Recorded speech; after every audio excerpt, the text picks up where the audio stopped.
questa giornata cade in un momento di ripartenza, di ripresa e che noi abbiamo voluto coniugare con la solidarietà, perché un pensiero va rivolto a quello che succede oltre il nostro piccolo orticello, il pensiero alla guerra, al dramma delle popolazioni ucraine così martorizzate, e quindi anche noi devolveremo una parte degli incassi alle famiglie tramite la Croce Rossa. Quindi è importante per noi in questo momento di aggregazione e di convivialità, perché la gente ha bisogno di condividere certi momenti, condividere le eccellenze gastronomiche, le eccellenze vitivinicole, e quindi in un momento di incontro, come vedete, questi sono dei momenti che la gente aspetta, appunto perché vuole vivere, ritornare a vivere una normalità che non abbiamo avuto in questi anni.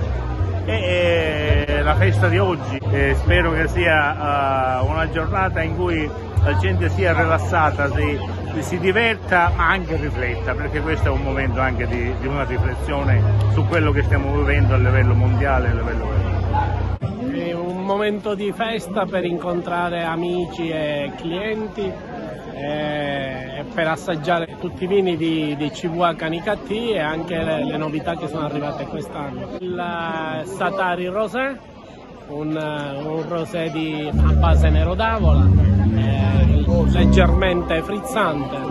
Satari è ottenuto con una presa di spuma metodo italiano, quindi in autoclave, ed è un vino d'annata fresco per i giovani, un consumo fresco ed estivo.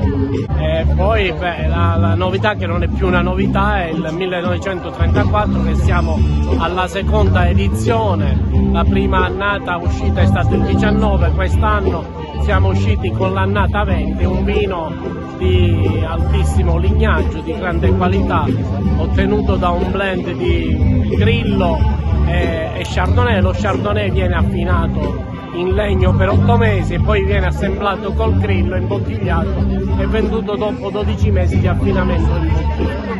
Per noi della Lega delle Cooperative essere qui è assolutamente un dovere, oltre che un piacere. Sostenere le nostre cooperative nel percorso di diffusione dei principi mutualistici e del valore della cooperazione è per noi la nostra missione. Lo è ancora di più oggi, in un momento di ripartenza.